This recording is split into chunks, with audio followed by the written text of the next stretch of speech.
2 minutes. After we finish opening statements, we will enter into 3 rounds of questioning. The first round will be led by myself, and questions that I have crafted, they will relate to matters that affect the state of California. Next, I will invite the editor-in-chief of media to ask questions related to YMCA as a whole. And then we will present questions provided by the delegates themselves directly through social media and other surveys. For each round of questions, candidates will have 30 seconds to respond. We will only be asking questions for 2 candidates at a time. Now, first, 1 minute of 2 minutes of introduction. Here.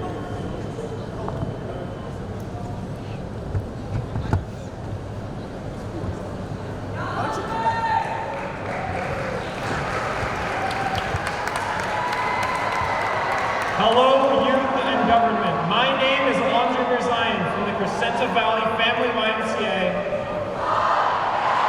and I'm running with the Trout Party to be your 73rd youth governor. What are we doing here? Standing up, each of us with our own podium, dressed in our suits with cameras, and 3,600 kids watching all of us. Youth and government is, by definition, a fake government. But the impact we have does not have to be as equally intangible. We are about to have a debate centered on policy, centered on real issues, real problems that affect us all in the real world. And as passionate and involved as we all become about this program, we have to realize that it's 3 weekends in which we come together and everything in that real world fades away. While we talk about issues that will affect us when we go back to our normal lives, why do we tend to overlook issues that affect us while we are here as a part of this program? That is why, as your youth governor, I will prioritize empowering everyone in this audience. I will prioritize keeping debates like these a sideshow to the main act of allowing all of you to make real policy changes. And I will prioritize debating issues that matter to you, not just to the 6 of us up on this stage. So yes, this is a fake government, but we can make it more than real by implementing a polling program area to allow us to shape legislation in the state of California, by enacting a caucus campaign to restructure our caucus system and give caucuses more of a direct influence in our program areas, and by partnering with local businesses at Fresno and Sacramento to raise money for the homeless crisis in our state capital. In essence, I am not running as one person to fight for one idea. I am running as one person who will stand with all of you. Thank you, youth and government. My name is Andre Mirzayan from the Crescenta Valley Family YMCA, and I am running to be your 73rd youth governor.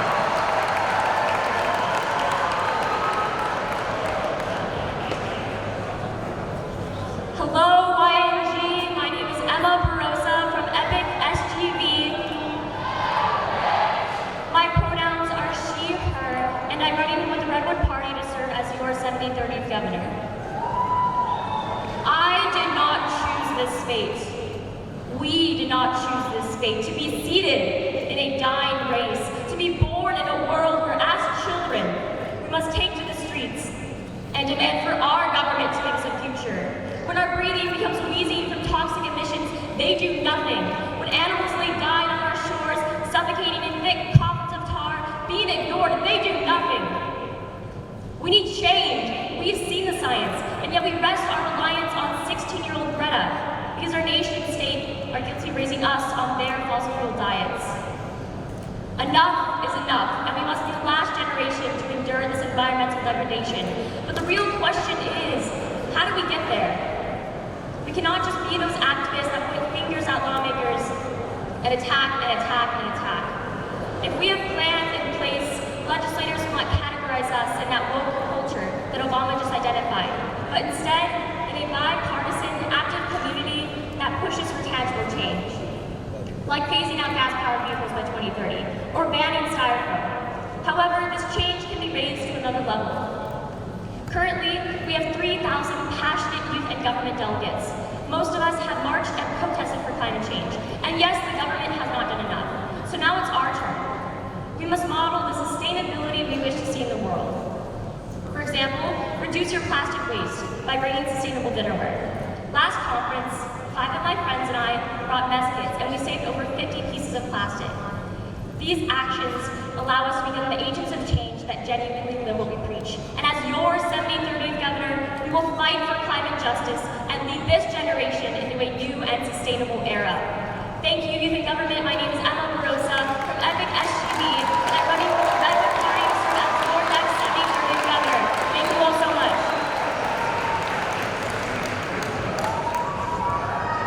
Hello, YMCA. Quite honestly, I was standing on a stool right there. I'm a little short. My name is Maddie Stein from the East Valley Family YMCA. My pronouns are she, her, and I'm running with the Avocado Party to serve as your 73rd Youth Governor. Take a look around you. Look at one of your peers. What do you notice? Their hair color or delegation sweatshirt, or maybe even the color of their eyes. It's much easier for us to notice the things we can see, but we often overlook the fact that that very person may be struggling with something that is not so visible. No matter what we have been through, we've all had those days, weeks, months, or years in which we have been down, overwhelmed, or anxious. We have all wanted to cry or scream or at least tell someone what is happening, but instead kept it to ourselves because we were scared of being judged or hurt or laughed at. But why are so many of us being isolated for the very thing that has potential to connect us all? Let's incorporate mental health education into the high school curriculum. Give inmates proper access to resources like addiction and anger management courses, and guarantee that the homeless have access to food stamps even if they struggle with mental illness. Because regardless of your race, gender, sexuality, income, or background, mental health affects each and every one of us.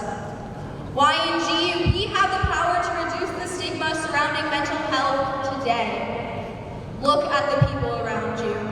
Tell these people your stories, tell me your stories. Because this program, as much as it's about politics, it's about tearing down the walls that separate us. My name is Maddie Stein, I'm going to be your 73rd Youth Governor, and it's time for Stein.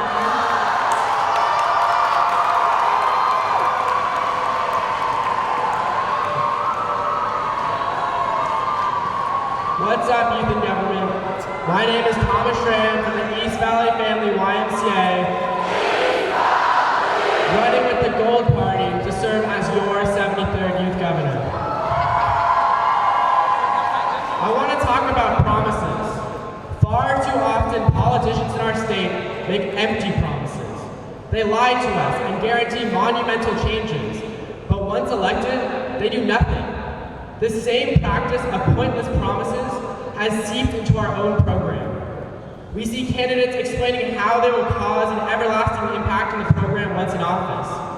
We are told that we are the change, while the adults in the program constantly tell us no. I am sick and tired of watching another year go by where the candidate I voted for makes no change in this program. While I'm not going to promise you free YNG or better food in Valdez Hall, I'm not even going to promise you the bills we pass here will go to real legislators. I will promise you this. Every minute I have, every hour I get, I will fight for you. I will lobby state legislators to consider the subsidization of tuition of YNG. I will talk to our core staff and try and develop better meal plans. And I will make sure that every delegate whose bill is passed in this program has access to the local representative's contact information. While it may not be as sexy as promising an end to climate change, I'm not going to stand up here and lie to you about how my time as governor would forever alter the course of YNG. It's not just about promises, it's also about being realistic. As the youth governor and as the youth and as a program we're not most likely to influence. The very platform that I'm running on, youth civic engagement and lowering the voting age to 16, we can make a difference.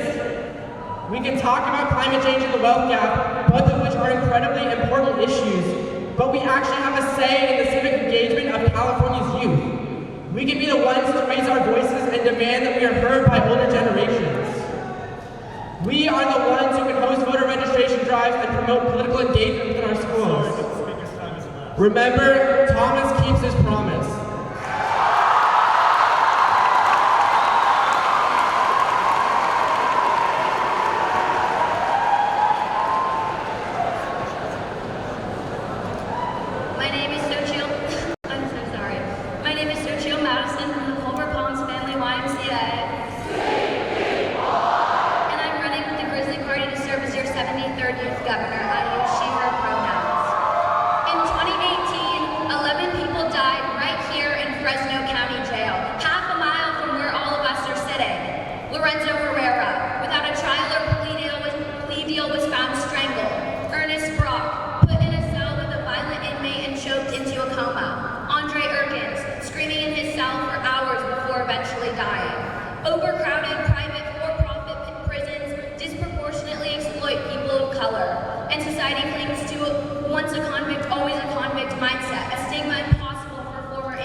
visit him. This is why I so vividly advocate for a state that values rehabilitation over punishment.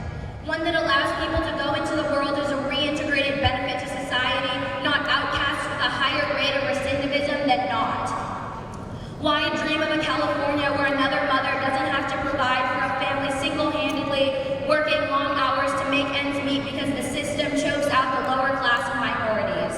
And no, he's not a perfect man. I wouldn't convince you that he is, but he was not given the opportunity to be bettered by his sentence. And maybe if he was, this wouldn't be so awkward, me telling you this, disclosing that I live in a single-parent household as if I'm ashamed. I want to stand here and tell you to give prisoners the right to go and advocate for less discrimination in the workplace for former convicts, and I will, but to do so is for naught if a man nor woman can even make it out of the prison system alive. We're staying locked up as the preferable option to being another number added to the homeless count the following year. Compassion is something I know it's sometimes difficult to muster, especially towards someone who has done wrong, but I find it necessary as a society to never lose sight of our humanity or deadly systems such as this will prevail. My friends, unify, and I know we can do better than our predecessors. Thank you. My name is Sochil Madison from Culver Palms Live, running with the Grizzly Party to serve as our 73rd.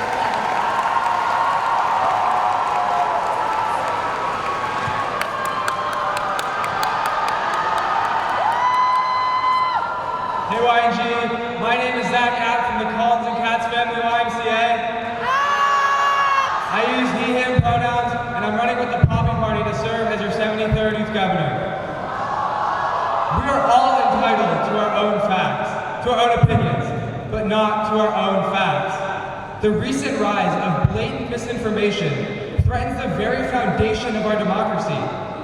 Huge oil companies like ExxonMobil want you to believe that climate change is a hoax and that relying on fossil fuels is sustainable. They spend billions of dollars spreading made-up statistics to further their industry, ignoring the severe warning of scientists everywhere that our Earth will suffer irreparable damage if we do not act immediately. Many lawmakers insist that migrants coming in caravans from Central America who are seeking asylum are actually terrorists attempting to invade our country, and they use that as an excuse to deny them basic human rights. Many anti-choice advocates claim fetuses can be ripped out of the womb moments before birth for no reason, when in reality, 99% of abortions are not late term, and those that are occur only because of dire health concerns for the mother or fetus. While there have always been false claims in our politics, the participation of government officials and major news outlets is a dangerous trend. We can disagree about how to best combat climate change, but we cannot deny that it is real. We can disagree about the best way to fix our broken immigration system, but we cannot characterize all migrants as dangerous. We can disagree on issues relating to abortion, but we cannot assert that legal abortion means a woman can impulsively terminate her pregnancy right before her due date. Our leaders may be willing to spread inaccuracies to further their causes, but we must not allow that, because our democracy and our future depend on it. Thank you. I'm Zach App from the Collins and Katz family YMCA, and I'm running to serve as your 73rd youth governor.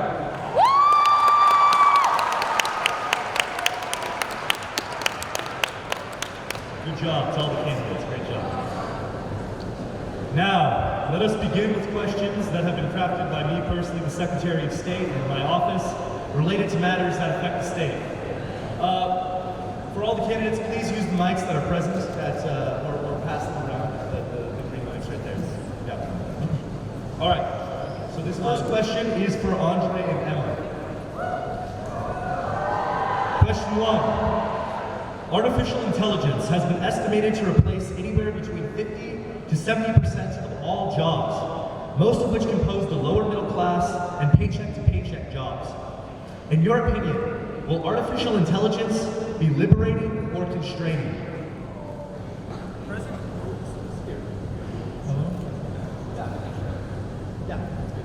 Present implications of artificial intelligence is not what will happen in the long term. Artificial intelligence, while it may lead to job loss in the near future, farther down the line, AI is projected to create 50 to 75 million jobs. The problem, however, is that these jobs are in the STEM sector. So what we should do is focus on investing into our community colleges, allow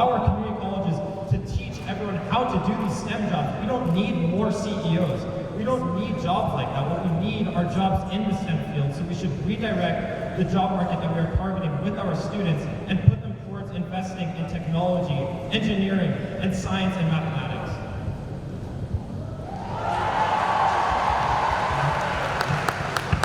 I completely agree with Andre on this point.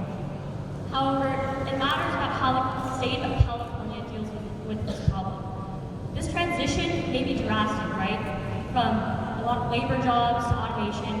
We need some cushion in there, which is why I'm proposing, I'm on the Yang Gang with this, folks, a UBI system of $1,000. Annually, it'll be about $12,000. It allows for people to have that cushion when transitioning from labor jobs to automation. And I believe absolutely through this, we can really have automation be a better thing for California and a better thing for our world. Thank you very much.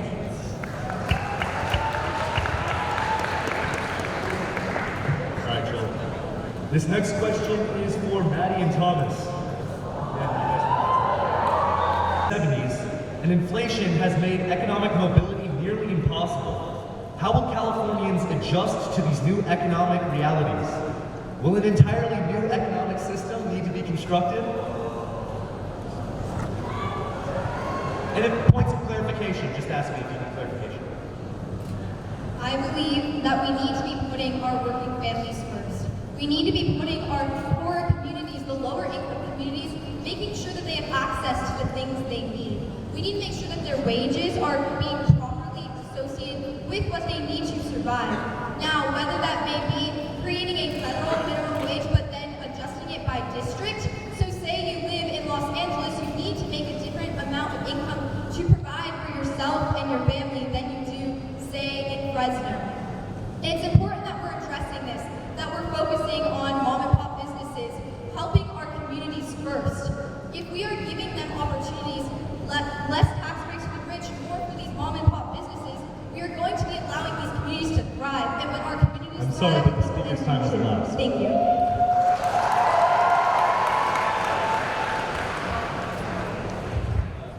Yeah, it's on. You guys hear me? Hey everyone, there we go. So I live in Los Angeles, and the livable wage in Los Angeles is roughly $27, yet the minimum wage is below $15, which is absolutely ridiculous. The middle class within the state of California is the heart of California, and we need to do whatever we can to protect them. We need to increase the minimum wage at a gradual rate. I say we follow with what Governor Brown did a few years ago and implement a 50% increase, or 50-cent increase, each year until we gradually reach a livable wage. Thank you. I yield my time. Me. You're so cute. Wonderful. Okay, question 3. And this one's going to be for Sochi and Zach. Despite the Western world only constituting about 13% of the world's global population, the Western world and largely California consume over 80 to 90% of the world's resources. As humanity moves towards mass industrialization, what plan do you have to curb resource consumption and allow life to continue?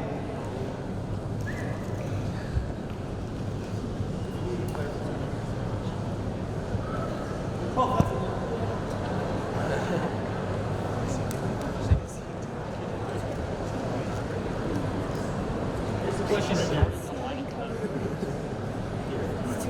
Yeah, here, for one more time for clarification. Despite the Western world only constituting about 13% of the world's population, the Western world and larger California consume over 80 to 90% of the world's resources. As humanity moves towards mass industrialization, what plan do you have to curb resource consumption and allow life to continue? If you'd like to hear.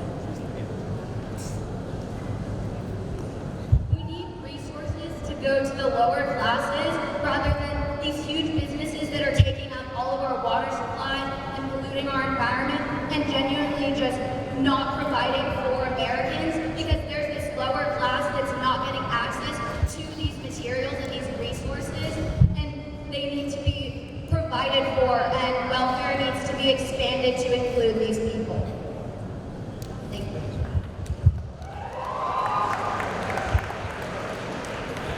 The matter of the fact is that California and the Western world produce a lot of the resources, but the reason that these aren't getting to the rest of the world, the other 87% or 77%, is that because we need to expand our trade and make sure that we can trade freely, of course with restrictions as far as humanity and making sure that the resources produced in other countries are being produced humanely, but we need to ensure that the resources that we produce here are produced in a safe manner and decreasing the amount of pollution that we're polluting, but also making sure that these resources can get to countries that really need them more, and making sure that third world countries can get back on their feet and and turn out to be successful economic countries. Beautiful. All right, quickly, another line of questioning. Now we're going to go back to Andre and Emma. Question 4. As governor, would you be willing to further incorporate the court by introducing judicial review into the legislative process? Yes, we absolutely would do this. I was a part of the appellate court system last year and I had a great time with it. It's something I absolutely did feel, which I've talked to many delegates, and it's a common sentiment among people in the court system, is they feel so far away from everybody else in the program. The reason so many of us come back to YMG year after year is because we enjoy the social aspect. We enjoy hanging out with our friends. We enjoy being able to share a hotel room with our closest friends. And by having the court system be more heavily incorporated with the rest of the program, we can ensure that that lives on with the future of youth in government.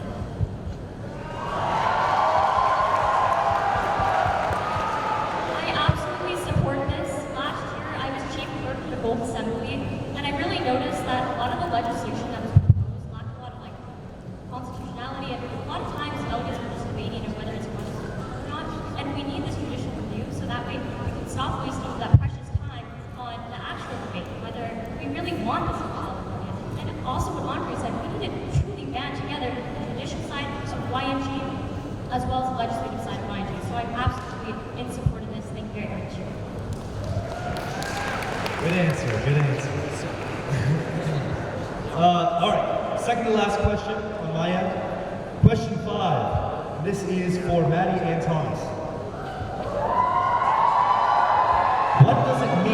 What does it mean to have power? And why do you desire it? I like this question. So, power is something that you can really think about in youth and government. When it comes to a position like youth governor, it is less than being the leader of all of you rather than being the voice for all of you. And what that means is we need to make sure that youth and government is formed into a program that supports what all the delegates want. That is why it's a huge part of my platform to make sure that we are making YMG accessible. That means creating mentorship programs that are going to allow for past leadership people to then mentor future candidates, allowing for smaller delegations to have the same advantage of having people involved. Thank you. Hey everyone. Power is the ability to implement change that others want, not the change that you want. So one of the platform ideas that I want to implement in the program is to allow caucuses to actually nominate candidates for positions of power throughout youth and government. So often, they're not heard without our program, and they deserve a voice. If they have a candidate up on the stage running for youth governor, they have a direct voice to the entire program. We need to implement this policy in order to support our caucuses all across the program. Thank you.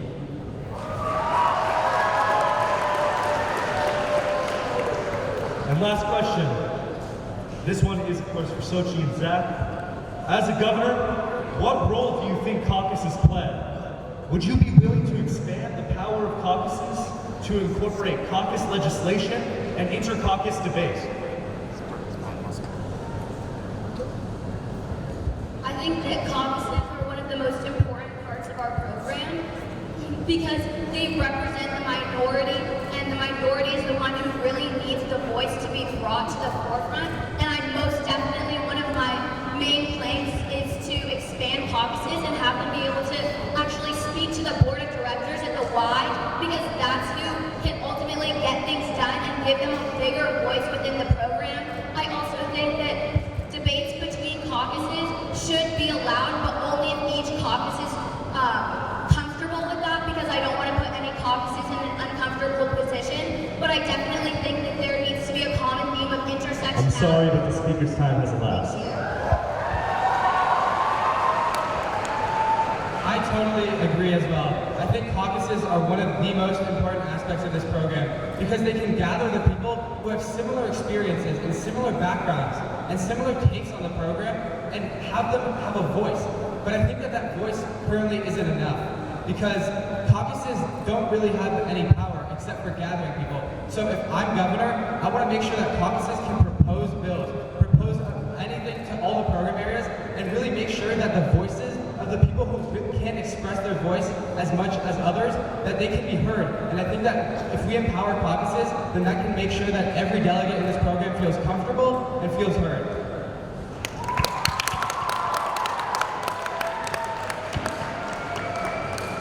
All right, y'all. The time for questions from the Secretary of State's office has ended. It is now my pleasure to invite your Editor-in-Chief of Media, the Honorable Gail Cuevas, to lead the next session of questions.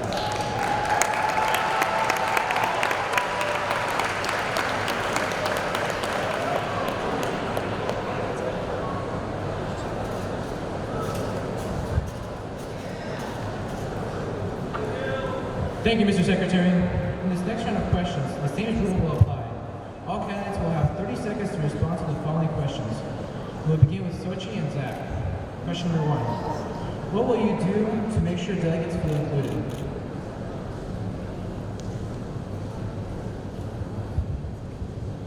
I think there's a number of things that we need to do to make all delegates feel included. That goes back to caucuses. I know we just talked about it, so I won't go into too much detail about that. But one of the biggest things that we can do is this is a statewide community, and we need to create a better sense of community to make sure that every delegate feels comfortable. Whether you come from a delegation of 10 or a delegation of 100, every delegate deserves to be heard and deserves to feel as if they're a part of this program. So uniting all the people of this program is one of the most important things to me because we can pass legislation, but if not every single person in this group feels included, then I don't think youth in government is doing its job. Thank you. Again, just reiterating what Zach was saying, this has a huge part to deal with the caucuses and the fact that they weren't even in the schedules this time around, and I missed one of the caucuses that I wanted to go to. It was just really disappointing to me, so I think that we just need to really be on top of that and expand their role in the program. Furthermore, I think it's super important that we have representation in people of power. If there's not people in power that look like all of you in the audience, then we're not feeling represented. We need people of color, we need queer people, we need people from all walks of life, and I think that that is one of the most important things in making people feel comfortable in this program. Thank you.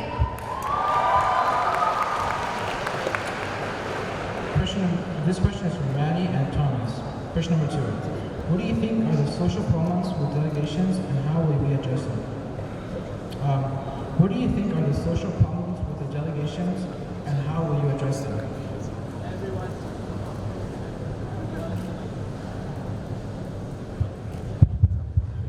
I'm having a really hard time with mics today, I'm sorry guys. So I think one of the biggest things we have to deal with in terms of delegations is how we can include small delegations. Now, I come from a 250-person delegation. I don't understand, as great as it is, I don't have the experience of a small delegation, but that doesn't mean I don't care. One of the things I want to implement next year is to create a new program dedicated to reforming youth government as a whole. Each delegation would send a single representative, so every delegation, no matter your size, would have representation within the program area. If small delegations felt that there's changes they can make to the program that are not being heard right now, then they can introduce them and implement them for the following year of the program. Thank you. Hello everyone. I believe that there is a big issue. Yes, I as well come from a big delegation, and that definitely affects leadership in many ways, and that's something we need to first recognize in youth and government. But there are many ways in which we can improve that. One would be emphasizing the use of video conference calling into delegations rather than visiting them.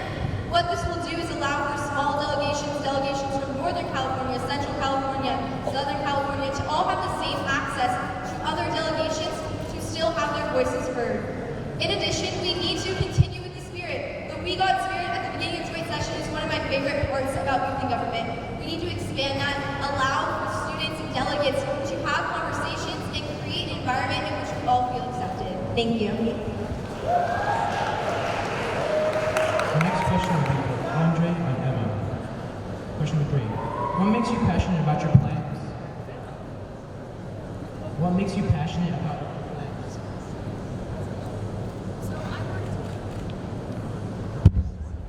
Now, can you hear me all? Okay. I worked incredibly hard with my regular party, and we've developed 3 major planks that we all focus on.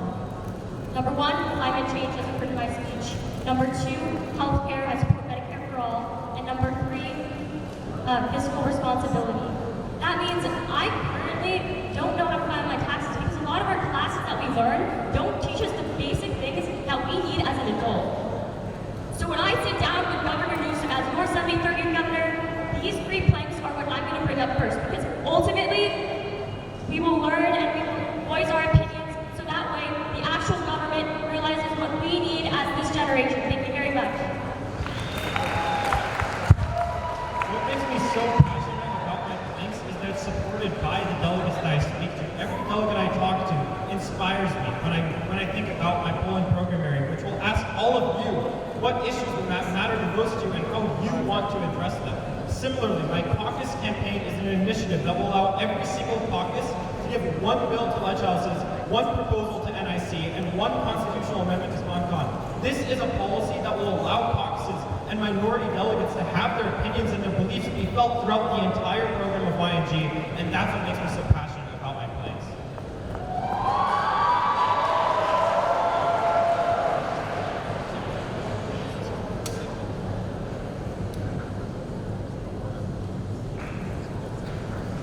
The next question will be for Sochi and Zach. Question number 4. How can you ensure that small delegations have a voice in YMG? Small delegations really are the backbone of this program, and I believe that we need to empower the small delegations. I was talking to some delegates today, and they were talking about how their delegation went from 30 to about 3 because the seniors graduated, and now they're and then they gained some more people, and now they have 17. But I think that coalitions are a really important aspect of uniting small delegations. We can have coalitions so that all delegates feel comfortable and they have a bigger family. If you come from a delegation of 10 and nobody else is in your program area, I can imagine that it's really hard to fit in with the regular program. But we need to have more coalitions so that every delegate feels that they're a part of a bigger family, and really make sure that these coalitions, that the people inside of them know each other, and that they can vote for the candidate. They know what they believe. They come from similar spaces. So I think by empowering coalitions and small delegations, we can really make everyone's voices heard in this program. Thank you.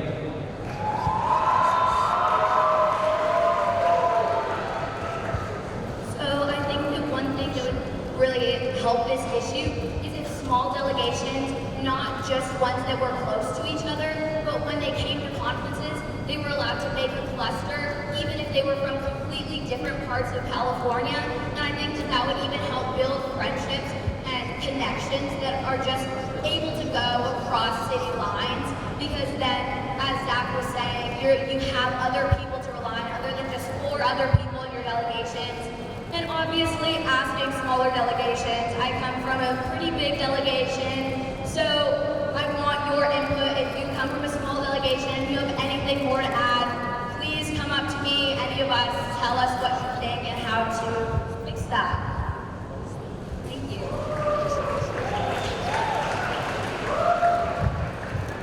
The next question will be from Maddie and Thomas. If you could, how could you make the program more affordable for delegates? My name is Thomas Shreya, we don't need to be introductions, but for the past 3 years, I've spent my time devoted to FLC. That has been the core of what I've done in this program, and I will continue to do it. I know we've often thought as FLC is some off-brand, not very well-known program, but as your youth governor, I would spend my time engaging more delegates, getting the entire program involved, because allowing more delegates to join the program from all walks of life, from all communities, from all statuses of socioeconomic statuses, I think would promote the program not only to create diverse and more developed discussion, but to also have more fruitful and beneficial production in terms of our legislation, everything. We'll have increased diversity across the board. Thank you.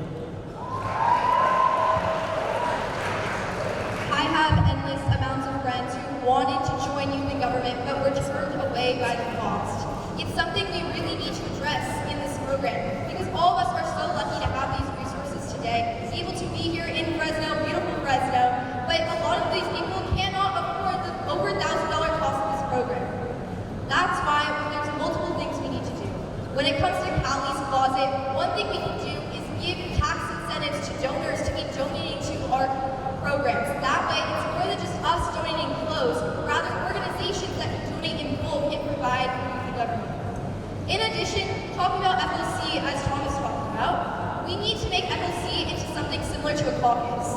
In doing so, it will allow time for all FLC members to meet together, brainstorm new ideas, and find new programs in which they can develop the program even more and expand it. Thank you.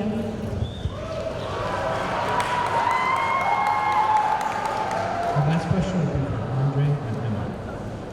Do you plan on making a forum more involved with the rest of the program? Absolutely. I've heard so many complaints about how a lot of delegates didn't feel included in the forum. I personally had a great experience, but there was that connection between being a freshman delegate and then watching everyone else be in the capital. And that's a major aspect of my platform is including forum freshmen in the capital, while also allowing for freshmen to really give the youth governor their opinions as well. Because ultimately, it's been like 2 years since I've been in forum, so I don't know how it's changed. I want forum members on my youth board, and I want forum members coming into my office telling me what needs to be changed about forum and how we can fix it. Thank you. I agree with Emma in terms of listening to forum delegates. This is another thing we can do with the Poland program area is we can reach out to forum, we can reach out to various program areas, and instead of us telling you how we want to change these program areas, you can tell us what you want to see for the next year. People who are in these program areas for multiple years should also be able to shape the way that we change them in the future for future YMG delegates.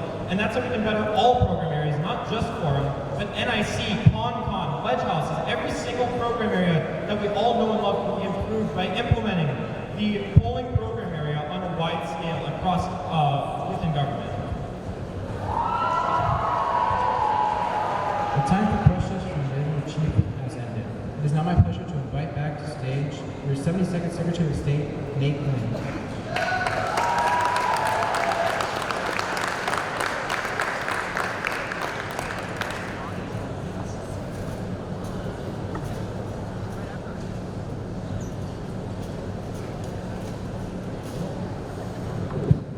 Thank you.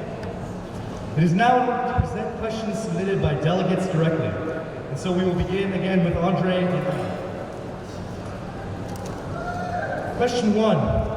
Well, perhaps we may only have time for one question. So here's question 1. How will you create YMG to be more accessible to lower income families and open the program to more future leaders? So I want to point out what one of the delegations has been doing. If any of you haven't seen, they're selling tacos right outside of Valdezal. $5, you can get 3 tacos and a drink. It's a steal. I promise, I swear by it.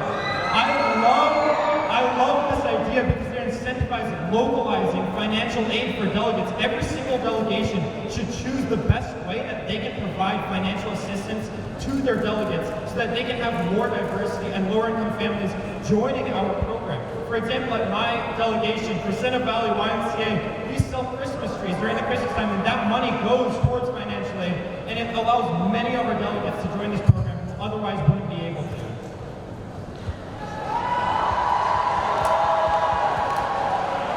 So this entire question can be focused on FLC in itself. Now, I participated in FLC for 2 years. I've been able to really observe how they fundraise for a lot of low-income individuals. So in order to expand FLC, I want to launch a statewide letter writing campaign. Now, within FLC, we send letters requesting for donations for family members. I want every delegate in here to be able to send their family members, their friends, requests through email about donating, because the more people we can reach, the more donations we will receive. Also, I would like to find more courses if possible to really expand FLC and match a lot of our donations. Also, I support Piper Samuel's plan from last year to create SAP meals because I think that's an absolutely outstanding idea. I want to give her all credit, but we really need to implement this now. Thank you.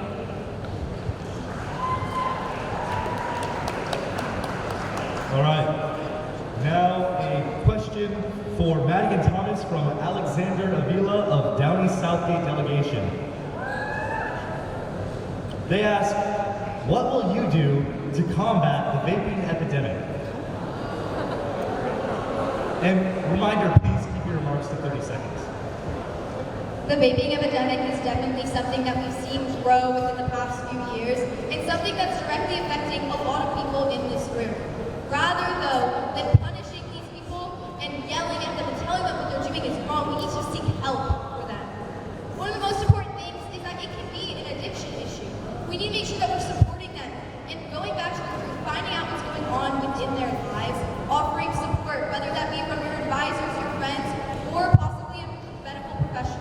Thank you.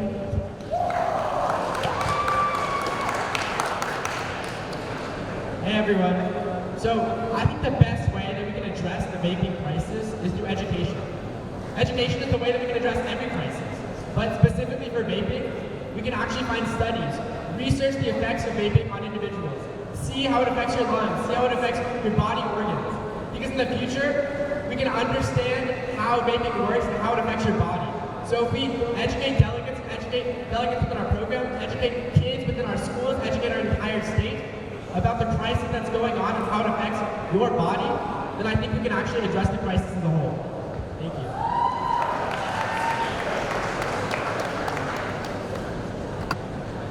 And this last question is second to last question, is for Sochi and Zach. From Matthew George of Lakewood Los Cerritos delegation. What are the candidates' stances on issues like the controlled immigration of migrants into California? What?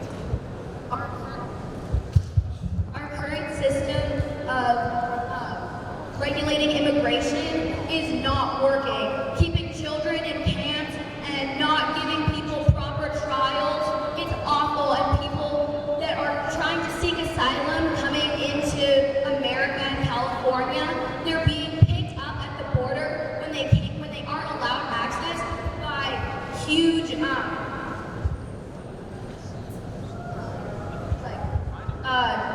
drug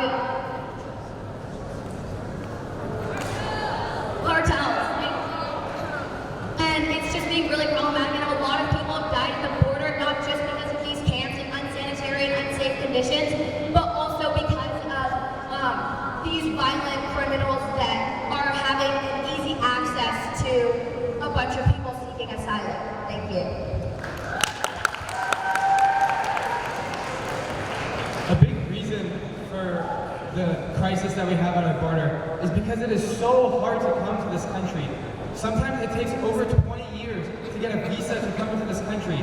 And then we blame the people that want to come to this country to better their life for not coming the legal way. But we need to make it easier to come legally to this country so that more people will do that and we can have a safer process. But that's not all, because the people at our southern border who are being put in cages and denied basic human rights, we need to have more judges that can help through the process to make sure that they're getting the rights that they need to come to this country. And of course, not all of them are going to be allowed into this country, and that's part of the process of immigration.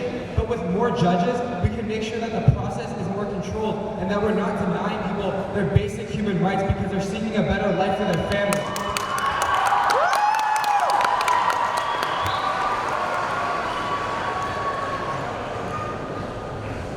And well, it appears now that the time for questions from delegates has elapsed. So we will now invite all candidates to deliver closing remarks that will not exceed 1 minute to close. We will start with Zach. Go Zach!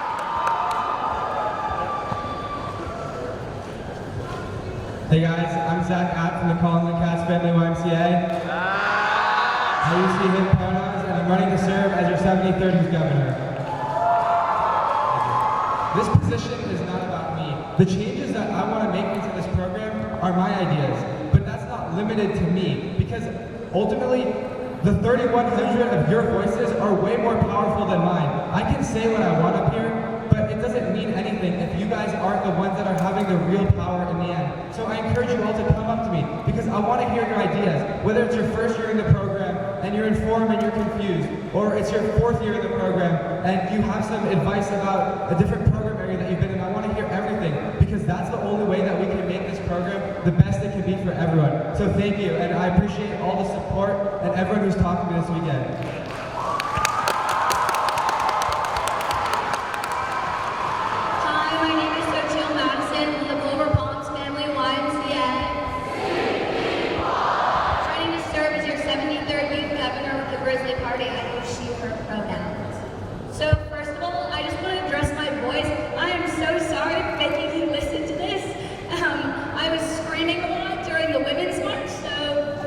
I'm so sorry that my voice is completely gone.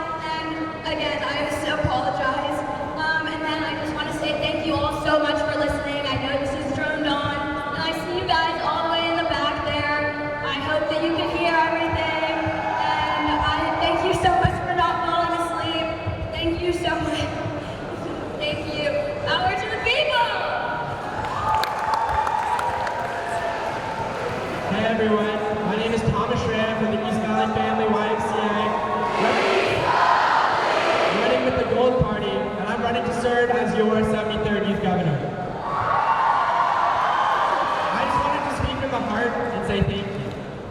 The community that YNG fosters is so amazing. There's nothing like it. The experience I've had in this campaign for the past 6 months has been absolutely amazing. And I just want to say to all you forum delegates out there, enjoy your time in the program. To all you sophomore delegates out there, I hope you embark on the same journey that the 6 of us have over the past few months. And for the final time this conference, who's your man? Thank you.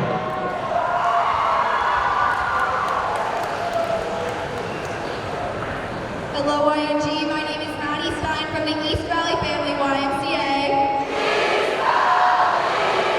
My pronouns are she, her, and I'm running with the Avocado Party to serve as your 73rd Youth Governor. We have talked about so many important issues today on this stage, but there are still so many that we need to discuss. It's time we discuss mental health in our schools. It's time we discuss gun violence and the effect it has on our communities. It's time we discuss climate change and pesticide regulation. It's time we discuss healthcare because healthcare is a human right and something everybody deserves access to. It's time we take time to recognize the people around us who are doing so much in this program and deserve, no matter if you got your position or not, to be recognized for that. It's time that we work on creating a plan of donating meals for SAC so it's accessible for delegates of all incomes. And it's time that we make leadership, like the people up here, accessible to everyone in this program. It's time for STEM. Thank you.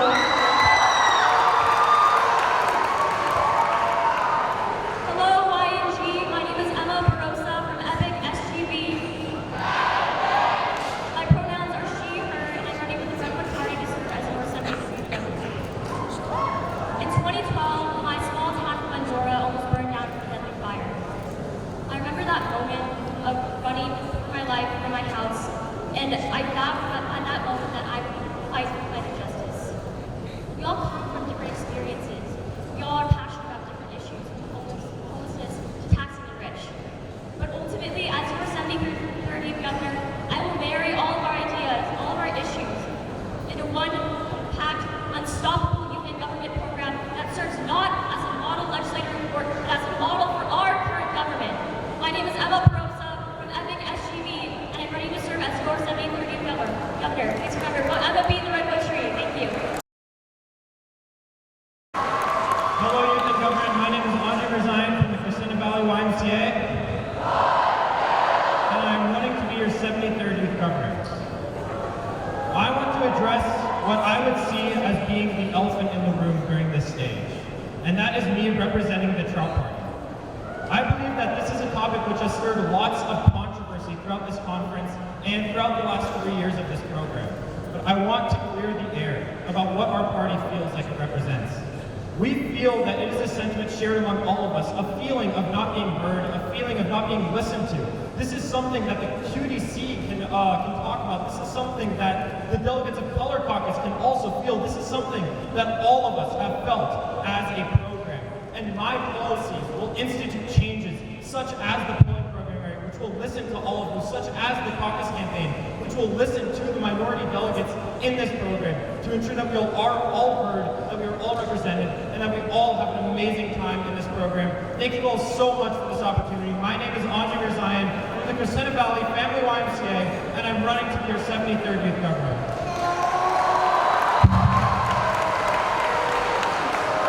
Thank you. Thank you to all the candidates. And now for a final quick announcement.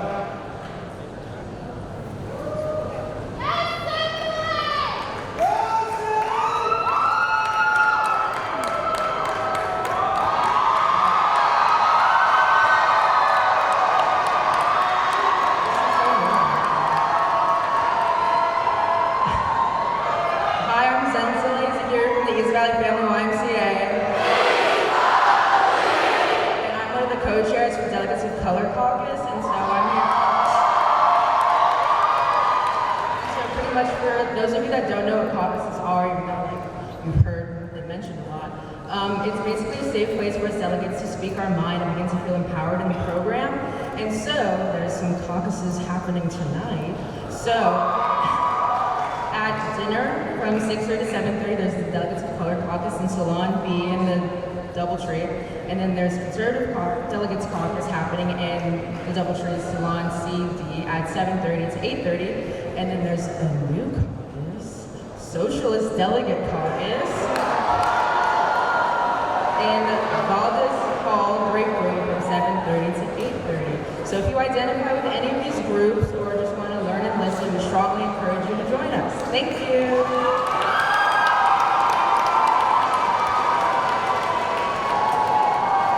Thank you so much. At this time, I would like to entertain a motion to close this meeting. Is such a motion present? Nice. How about you right there in the blue? You right there. You right there. Stand up. Right next to you. All right, fine. Then how about you back there? You back there. You back there. In the gray. Yes, yes. To what point do you rise?